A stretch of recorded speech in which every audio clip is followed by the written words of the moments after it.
The sad thing is, as a Black woman, if you experience hair loss, there isn't really any protocol. There isn't really clear guidelines as to what you should do, who you should speak to, where you should get counsel from. Black women, please wash your hair and your scalp every 7 days. Do not waste time. If you are losing hair, don't play guessing games. Don't go to YouTube University, but please seek wise counsel. It's so important that you actually receive professional advice from somebody who specializes in the hair and the scalp, like a trichologist. Our hair is actually a health monitor, and it gives us an indication of what is going on internally. I remember when I thought that the solution for addressing hair loss was to go on YouTube and apply whatever concoction that is trending, whether it's rice water, whether it's onion juice, apply that to your scalp, or to purchase whatever supplement that the industry is currently pushing, and that was that. However, in my studies as a certified trichologist, I've realized that hair loss and hair growth is so much deeper than that, and it needs to be approached robustly. And the sad thing is, as a Black woman, when you do, or if you experience hair loss, there isn't really any protocol. There isn't really clear guidelines as to what you should do, who you should speak to, where you should get counsel from. It's kind of like a guessing game. And when it comes to hair loss, you don't have time to guess, right? Time is of the essence, because there are certain conditions that as time progresses, you lose the ability to reverse the effects of the damage that's done. And so in this video, I'm going to go over 4 things you should never do if you're losing hair. And the first one is don't delay. Do not waste time.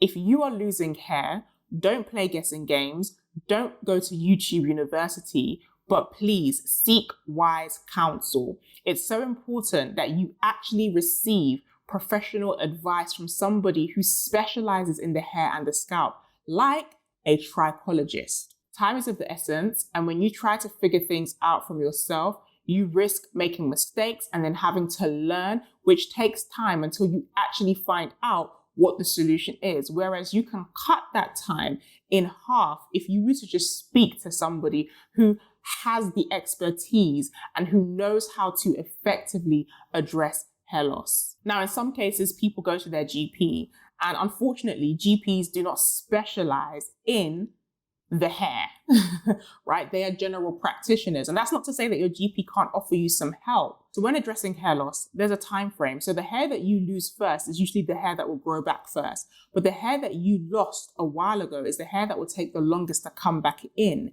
And so when you are addressing hair loss, you want to make sure that that window is a short window so that you can begin to see results, I wouldn't say rapidly, but so that you can see results in a decent time frame. But if you allow your hair loss to prolong, then it's going to take you longer to actually restore your hair. And it can take anywhere from 6 months to 2 years before you fully restore hair that has been lost. And so if you want help to restore your hair, if you want education, if you want professional advice, if you want to be coached by a certified trichologist, and you want the support of a community that will help to keep you motivated and help to keep you consistent, then click the link in my description and you can join the Strand Salvation Bootcamp. And that is exactly what you will get. Number 2 on the list of what you should never do if you're experiencing hair loss, and that is buy an oil, okay? Now, I'm not saying that hair growth stimulating oils and products do not work, because the St. Clair's brand had the most amazing stimulating growth spray and oil. And I can recommend some really, really good products. However, if you are experiencing hair loss, the first thing that you do, the first point of call is to not purchase an oil. The first point of call is to understand what is actually going on. Why are you losing your hair? Because that needs to be addressed, okay? And if you spend your money and you waste time using a product that doesn't work, or maybe it does work, right? Maybe it works and it helps to stimulate some growth, but then the underlying issue still hasn't been resolved, then that is somewhat deceptive. okay? I often say that our hair is a health monitor, okay? Our hair is so much more than just a way of expressing ourselves. It's so much more than just fibers growing from our scalp that we can style however we desire to. Our hair is actually a health monitor, and it gives us an indication of what is going on internally, right? Without the use of an X-ray, it lets us know that, hey, something's going on, check it out. And so if you purchase an oil because you're experiencing hair loss and it helps you to see results and you think, okay, problem solved, when really the issue was that you were experiencing a nutritional deficiency, and that nutritional deficiency, if it goes on for years and years, can then lead to this sickness or whatever, then you've simply covered up the problem, but you haven't addressed it. So if you are experiencing hair loss, the first point of call is not to just purchase a product, but it's actually to gain the knowledge, right, as to why you are losing your hair. And then an oil or a product can be a part of the solution, but that's once you have light. That's once you have an understanding of what is actually taking place. Number 3, don't stop washing your hair.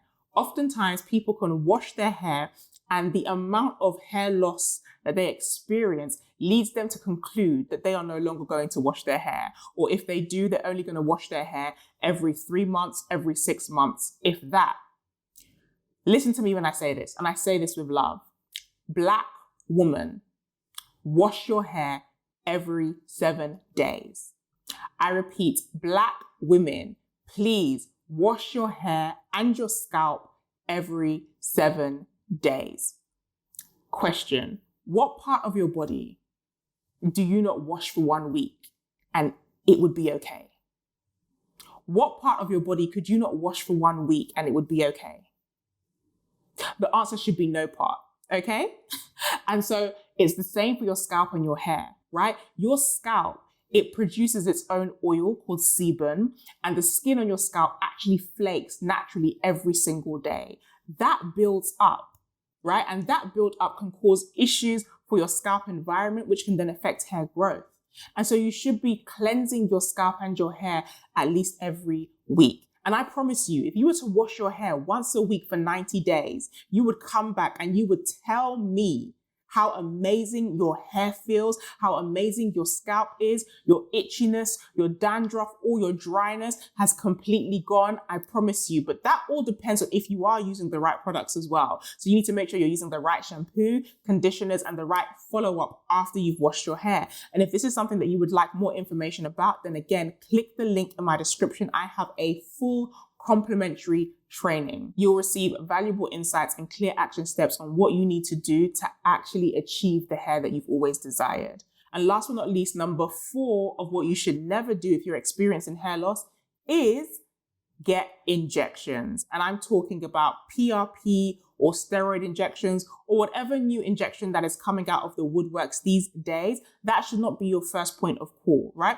If you are experiencing hair loss and you haven't identified the underlying reason and you go and fork out all this money paying for injections that promise to get you your hair back, then what you will find is, let's say for instance, the cause of your hair loss is inflammation. You might get those injections, you might see some hair growth, but that inflammation is going to still cause the hair loss. And so all of your efforts would be in vain. And furthermore, there are injections such as steroids that actually cause the skin on your scalp to become thinner over time, which then makes it more difficult to see hair regrowth. And so if you were to actually identify the cause of hair loss first, and then once you've done that, if you wish or you desire to still get PRP or to still take steroid injections, then at least you've actually addressed the issue and you can see better results or optimum results from going down that path. So I don't just share valuable information about how to stop hair loss, to attain hair growth, and to maintain hair health, but I also have a complimentary training in the description.